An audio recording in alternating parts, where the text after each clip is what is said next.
All right, let's talk about the Philadelphia Eagles offensive line. Is it possible for the Kansas City Chiefs to get any pressure against this great offensive line?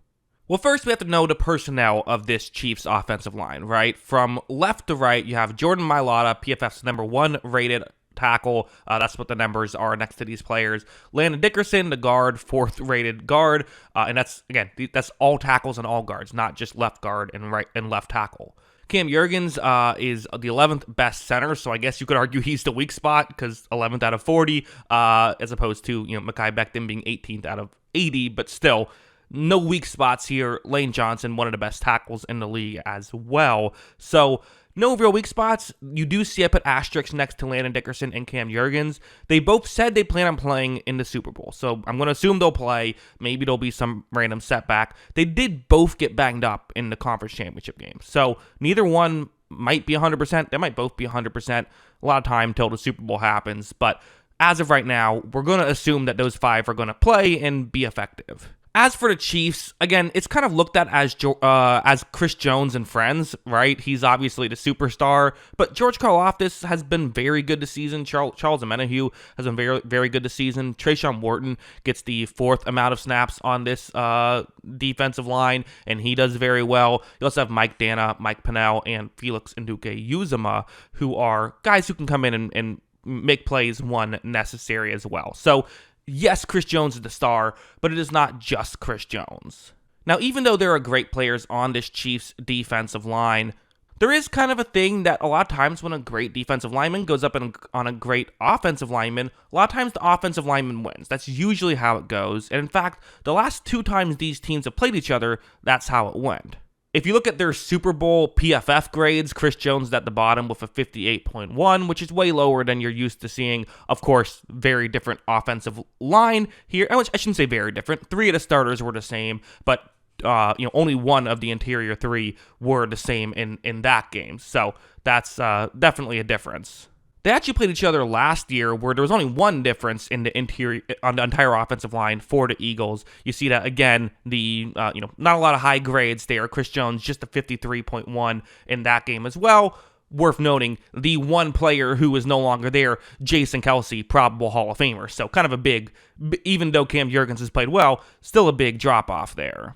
But okay, let's get into the film. Let's talk about what can actually happen here. Well, okay, listen, we can talk about that stuff all we want, but Chris Jones can still make plays, right? Watching this game, Bill's good offensive line, you see Chris Jones just driving back. Even if he's not necessarily generating pressure, could there be more pressure than Jalen Hurts is used to, right? That's something that you look at. He's generating pressure on this play. Allen had an option. They were able to make the play work anyway, but still, it's a good example of what maybe can work for Kansas City. Of course, the issue for Chris Jones is that, you see him on this play.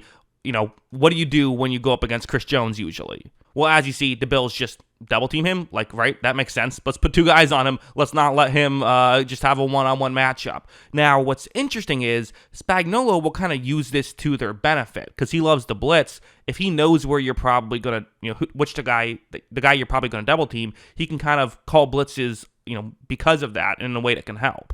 If you know which side this center is going to, you can then send pressure on the other side. But with the Philadelphia Eagles, you almost wonder if they won't feel the need to necessarily double him every single play. They could be okay. I'd still try to double him as much as possible, though, if I'm them.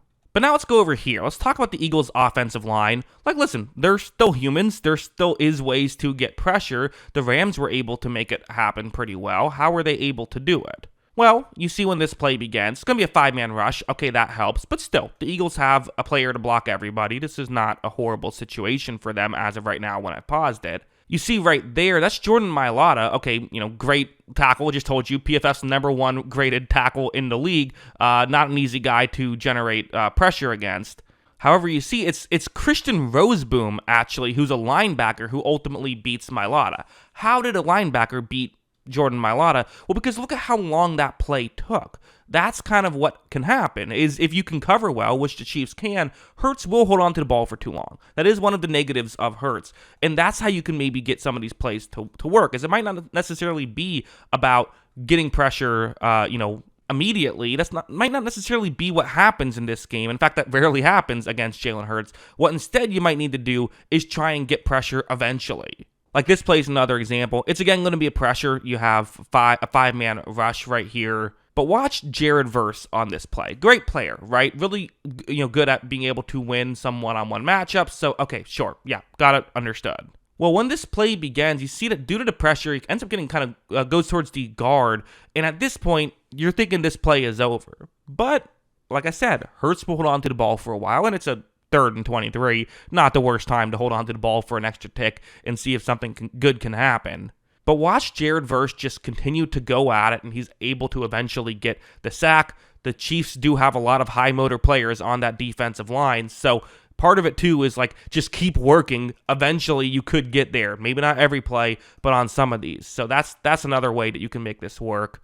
And of course, you have this where, it almost feels like cheating because it's not really what we're talking about in this video. We're talking about can the Chiefs defensive line get pressure just like straight up against the Eagles offensive line. But like, let's be honest, they're not just going to send 4 every play. They're going to blitz like what's happening here. The Philadelphia Eagles don't pick this pressure up, and then Jalen Hurts gets sacked and actually loses the football. The Eagles jumped on it, but still, this can happen. This is what you maybe need to have happen. But the good news for the Chiefs is they are very good at making this stuff happen, right? So that's kind of how I view all this. So as for my final predictions chart right here, on a scale of 1 to 5, with everything we talked about in this video, I'll give a +4 for the Eagles offensive line. You see it at the bottom there, which brings the total right now to +6 for the Philadelphia Eagles. I think this feels fair for me. Listen, Chris Jones is amazing, but ultimately, it's going to be tough for him to get consistent pressure in this game. It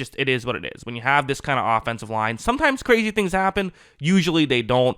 If a offensive lineman is hurt, that changes things. But as of right now, you expect this Eagles offensive line to be able to hold up. I do think Spagnuolo can generate some pressures, but that might be the only way that they can get quick pressure. I also do think that this Chiefs defensive line will eventually get home. So it could come down to how quick can guys get open. And for that, I'll discuss that in a future video probably. But yeah, those are my thoughts. What are yours? Let me know in the comments below. Always love hearing from y'all. And of course, as always, thanks for watching.